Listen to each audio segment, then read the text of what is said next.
eux aussi sont très reconnus Orange, justement parce qu'ils l'utilisent aussi dans leur écurie de course. 0-100 en 2,9 secondes, celle-là, comme on a dit. Elle débute environ à 350 000 Canadiens. Ah, environ. Donc, Pas pire, pas pire. environ. Fait que tu sais, c'est du change aussi, ça C'est aussi. ça.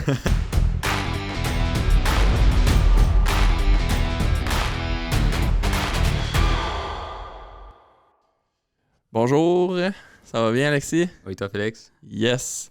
Comme vous pouvez le voir, cette semaine, Francis n'est pas là. Parce que Francis, il est en vacances, fait que la recrue est dans la place. Oui. Cette semaine, on va faire... on a fait comme une compilation des véhicules les plus rapides au monde. Mm-hmm. Fait qu'on va parler de ceux-là. C'est sûr que si on aurait mis vraiment toutes les plus rapides au monde, on serait retrouvé avec plusieurs marques, avec des sous-modèles pareils quasiment. Parce que souvent, les mêmes compagnies qui sont les plus rapides font plusieurs modèles dans les plus rapides au monde. Ouais. Fait que c'est ça. On a fait un tri dans ces voitures-là, puis on en a choisi vraiment pour diversifier le plus possible, qu'on aille pas toujours la même marque qui soit là, puis qu'on aille des temps aussi qui sont un peu différents, parce que sinon, je veux dire, comme les 10 véhicules les plus rapides, théoriquement, sont dans tous le 2,3 secondes. Exact. Fait qu'on essaie un peu de diversifier. C'est ça. Fait que, on peut commencer dans le fond avec la moins rapide des plus rapides, qui est la Lamborghini Evo Spider... Evo Spider Hurricane. Ouais, Huracan Evo Spider 2020. Je l'ai eu. Ouais. Elle a fait le 0-100 en 3,1 secondes. Wow. C'est une voiture, dans le fond, qui coûte... Ben là, ça, c'est la version Evo Spider. Donc, dans le fond, c'est comme le top du top de la Huracan, parce que tu as d'autres versions en dessous. Ce modèle-là se vend environ 350 000 Canadiens, parce que c'est l'édition, justement, la plus performante, donc elle est plus chère. C'est un moteur V10 de 5,2 litres qui développe pas moins de 630 HP. Quand même pas pire. Ouais. Hein? Dans le fond, j'allais juste dire, tu regardes, mettons, les Lamborghini, souvent, les couleurs... la plupart des brands ont des couleurs attitrées, là, comme je pense à Ferrari, puis Lambo, justement. Lambo, souvent, c'est orange. Mm-hmm. On les a souvent vu orange. Jaune, des fois. Ouais, au début des années 2000, c'était beaucoup ça. Les couleurs flash. Là. Ouais, mais là, avec ce modèle-là, ça a changé. Sur le site, il y a 8 couleurs, si je me souviens bien. Okay.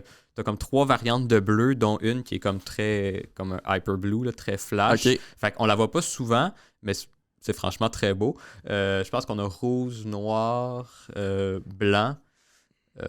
C'est un look, puis en plus, à part la couleur, là, mauve. Ouais. Bon, c'est ça, ils vont vraiment avec des couleurs flash là, qui sortent de l'ordinaire. Mais si tu regardes, mettons, juste le look, là, les Lamborghini ont toujours été vraiment supercar, là, genre vraiment aérodynamique, puis avec des finis vraiment genre coupés. Là, Vraiment, si on pense à la Diablo GT, tout Murcielago, Gallardo, Aventador, ouais, c'est vrai. Ouais. Aventador est quand même est vraiment intense, là, celle-là. Là. Quelque chose. Parfait. Ensuite, on a la fameuse Pagani. Ouais. Ça, c'est... je l'ai vu, j'ai eu la chance de la voir en vrai au Salon de l'Auto de Montréal l'année passée, quand on pouvait faire des activités. Fait que je suis allé là pour RTX, puis avec Francis. Ça, c'est la Pagani Huayra. Puis ça, c'est exactement elle qui était là-bas. C'est celle de Olivier Benloulou. Ouais, de OB Prestige. Ouais, exact. Que c'est justement une des plus grosses collections de véhicules sport. Peut-être pas au monde, je sais pas. Il y en a d'autres, c'est sûr. En Amérique, je crois. Mais au Canada, je suis pas mal sûr qu'il est dans les tops. Là. Ouais, probablement dans le top 3. Là. Puis c'est ça, elle est incroyable. Là. Puis tu sais, j'ai même vu, parce qu'il a ouvert le hood, le hood du moteur en arrière. Qui est en fait la moitié de la voiture arrière. Exact, c'est fou. Puis c'est ça, celle-là est dans les 0-100 en 3 secondes. Ouais, assez respectable. Assez respectable, exactement. Puis 150 exemplaires au monde. On est chanceux d'en avoir une par ici. Là. Ouais, c'est des exemplaires justement que c'est la personne qui l'achète qui demande. Fait que celle-là, mettons, c'est Olivier qui a demandé à ce qu'elle soit comme une espèce en fibre de carbone bleu avec les mags en or. C'est lui. Ils peuvent designer leur voiture. Fait qu'à cause de ça, c'est une marque qui est pas tant connue. Elle est assez récente. Je veux dire, elle n'est pas là depuis 1950. Non. Puis c'est vraiment voiture de prestige. Là. Fait que pas connu de tout le monde. Ça varie entre 1,4 et 2,4 millions US, ce modèle-là. Du petit change. Ouais, dépendamment des modifications que tu fais dessus. OK. Fait que c'est quand même pas Quand mal. même pas pire, Puis ouais. cette voiture-là est propulsée par un moteur de Mercedes. OK. Un moteur de Mercedes AMG, le modèle M158, qui est en fond un V12 de 6 litres qui fait 700 HP.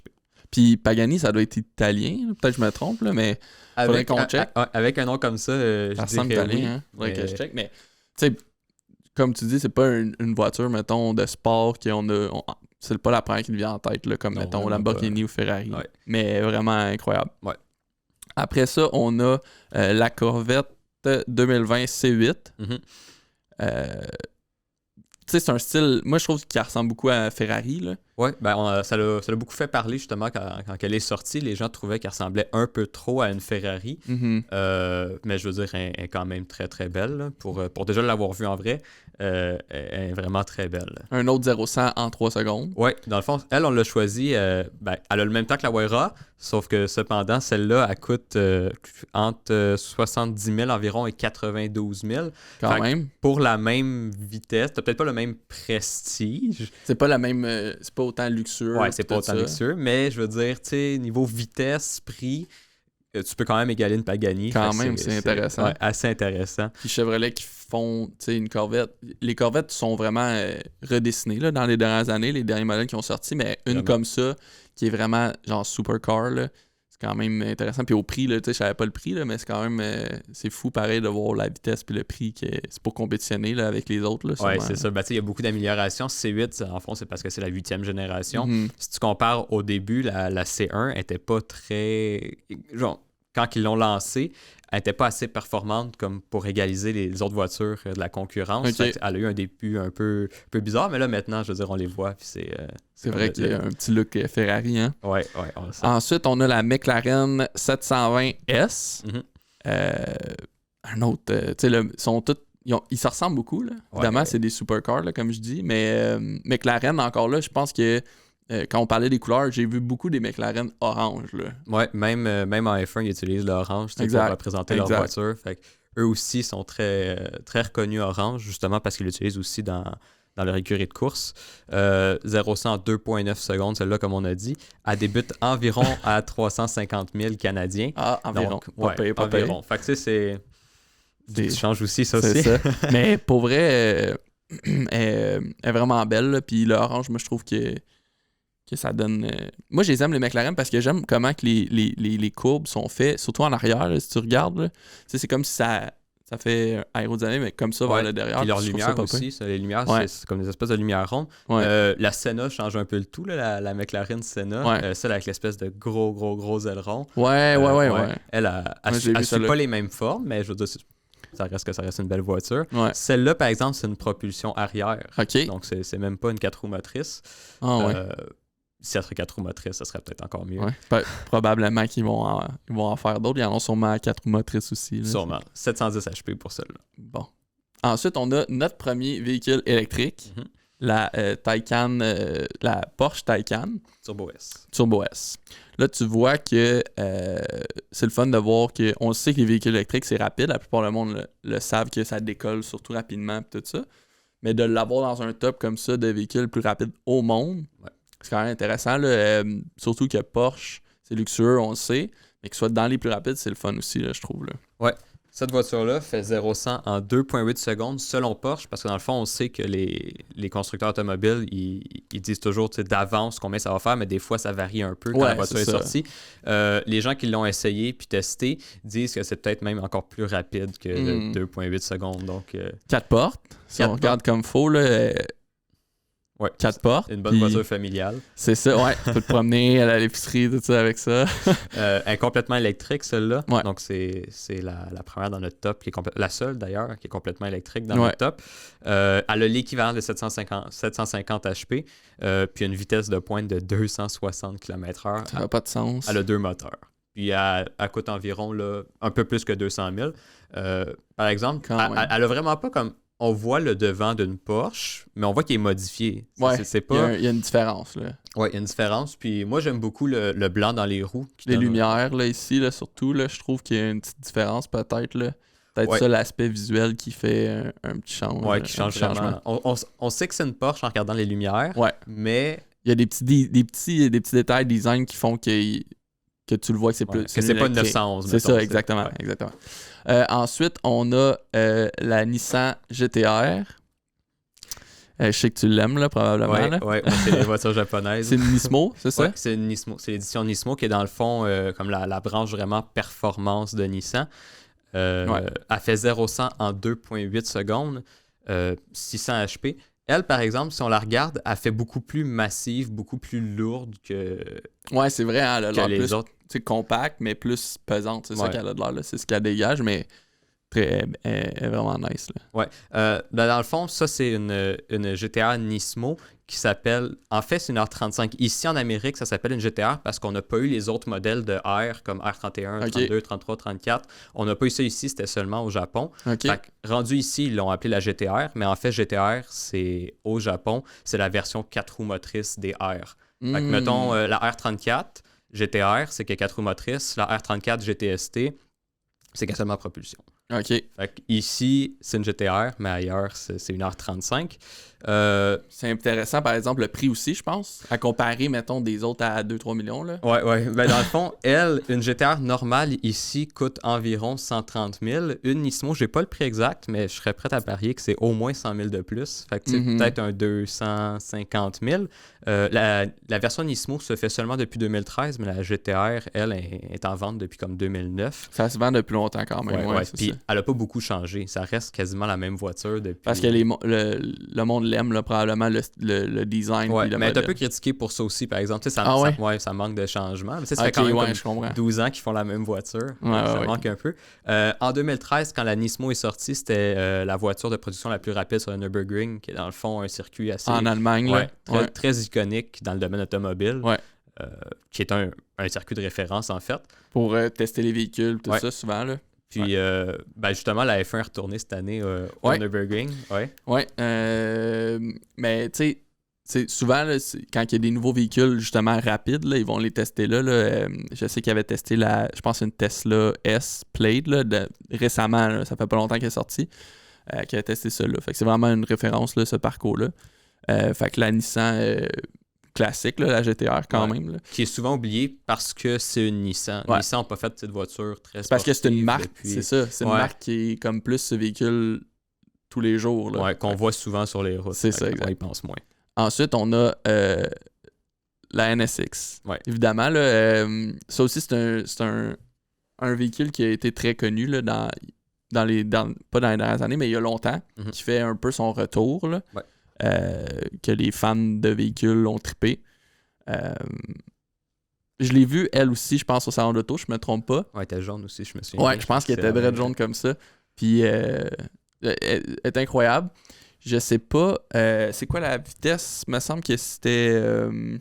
0-100 en 2,7 secondes. Exact, 2,7. Je pense que c'est all-wheel drive, 4 roues motrices. 4 roues motrices, 575 HP environ, vitesse de pointe de plus de 300 km/h. Pour le look et tout, je veux dire, ça a un très bon rendu. Elle se vend environ 200 000 ici. Mais à sa sortie, elle a été quand même assez, pas critiquée, mais elle a eu comme un retour un peu mitigé parce que elle rejoint pas vraiment les formes du premier modèle de NSX. Un peu différent. Qui était plus carré, qui était plus... J'ai l'impression que le devant du véhicule, il est quand même court. On dirait, là, peut-être la photo, là, mais je sais pas, j'ai l'impression, mais il y a des choses différentes, clairement, qu'il y a de la première version que ceux qui connaissent les NSX, la première version elle a été vraiment... acclamé, c'est une Acura, mais on sait qu'Acura, c'est Honda aussi. C'est quand même...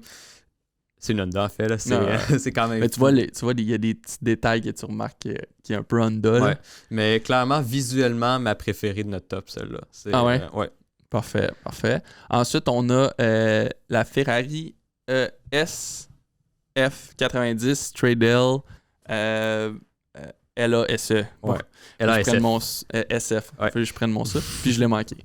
Fait que, la Ferrari qui revient évidemment, qui est toujours dans les tops les plus luxueux et rapides au monde. C'est une Ferrari. Toujours fidèle à eux-mêmes. Sauf en F1 cette année.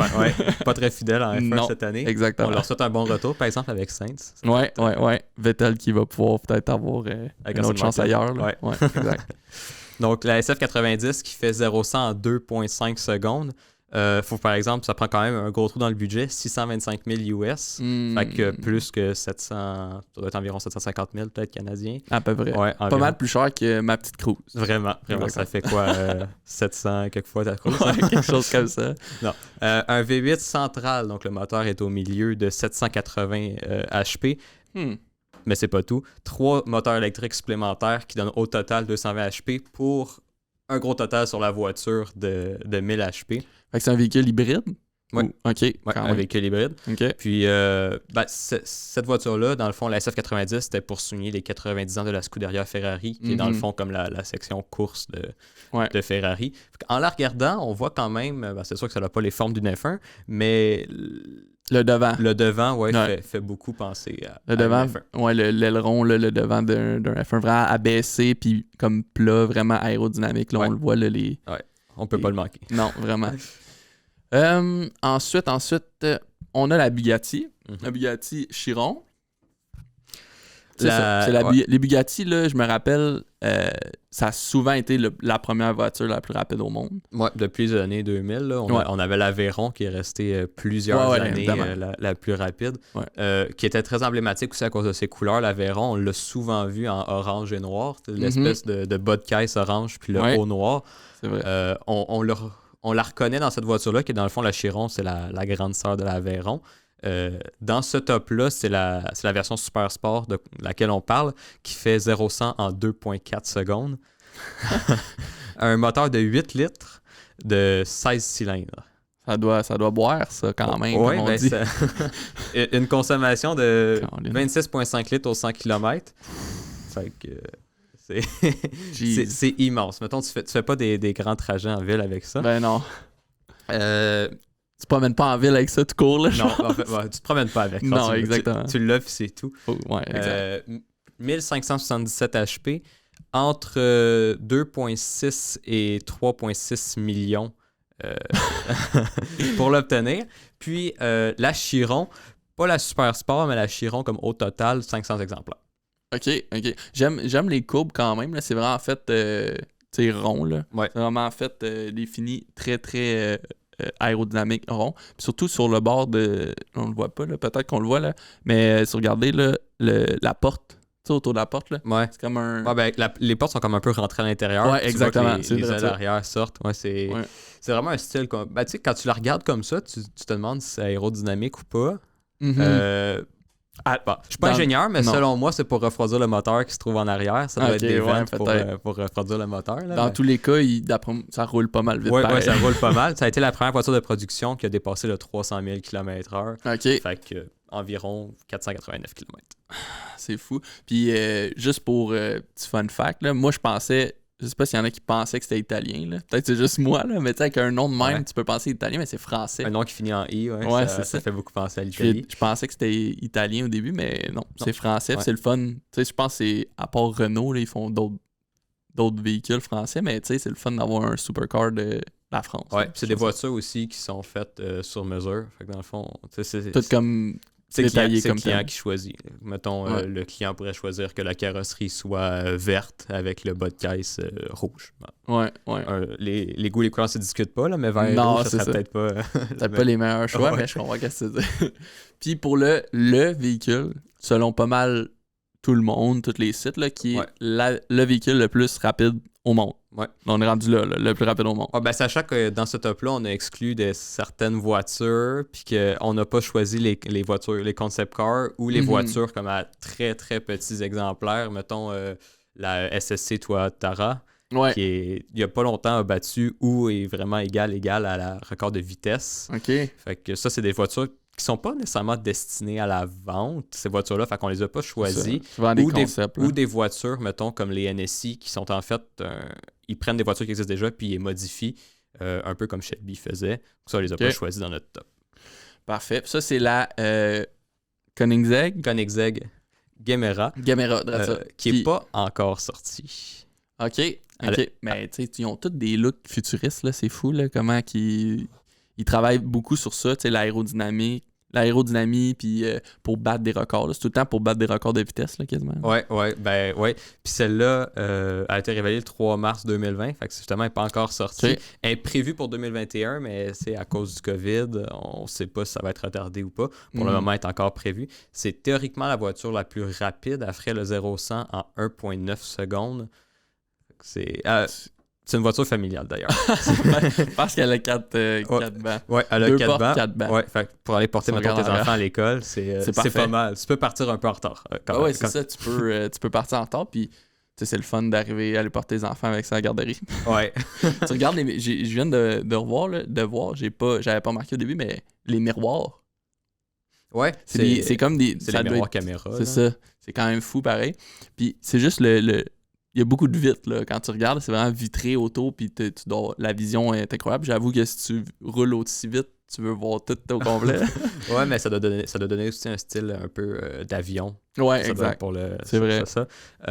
Ça devrait être aussi la Koenigsegg la moins chère. Le prix n'est pas encore connu parce qu'elle n'est pas encore sortie, puis ça va peut-être varier un peu, mettons, en Amérique, en Europe, des choses comme ça. Mais elle va être estimée entre 1,7 et 1,9 millions US, qui, quoique ça sonne très cher, et pas tant cher pour une Koenigsegg, sachant que, mettons, les CCX ou les Regera, des choses comme ça, se vendaient comme 3 millions. Mm-hmm. La première Koenigsegg 4 places, un moteur normal et 3 moteurs électriques qui au total donnent 1700 HP. Dans le fond, tu as un moteur avant qui est assisté d'un moteur électrique, puis un moteur pour chaque roue arrière. Puis cette voiture-là, dans le fond aussi, ça va être la Koenigsegg, une des Koenigsegg les plus disponibles. En voulant dire le plus de modèles produits. Les autres sont plus rares. Ouais, avec 300 exemplaires qui vont être produits. OK.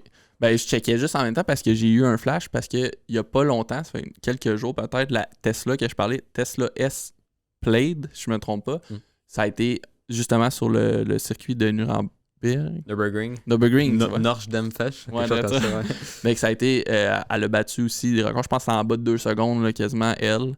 Fait qu'elle met ça encore là avant que ce soit en production puis tout ça. Ouais. Mais ouais, c'est vraiment incroyable. Là, Fait qu'on pourrait peut-être aller s'en chercher une tantôt, quelque chose comme ça. Ouais, avec cette couleur-là, là, une espèce de Nordburgring. Il est quand même beau, hein, celui-là. Vraiment avec les accents orange un peu. Parfait. Fait que c'est pas mal ça pour les voitures les plus rapides, là, notre liste qu'on a fait, là, dans le fond. Le top 10. Ouais, top 10. Si jamais vous n'avez pas un de ces véhicules-là, vous pouvez aller sur le site de RTX, rentrer l'année, le modèle puis la marque, puis vous allez voir toutes les roues qui sont disponibles pour votre véhicule. Fait que c'est vraiment facile de faire une recherche, puis c'est le fun. On peut voir qu'est-ce qui fit sur le véhicule. Sur une Koenigsegg, sur une C'est ça, ouais. C'est vrai, fait que si vous avez une petite Cruze comme moi, ou une Civic, ou peu importe, puis que vous l'aimez, mais que vous voulez faire un petit changement, tout ça, ben vous pouvez aller facilement faire une recherche sur le site de rtxwheels.com. Fait que merci beaucoup, Alexis, d'être venu remplacer Francis cette semaine. Ça fait plaisir.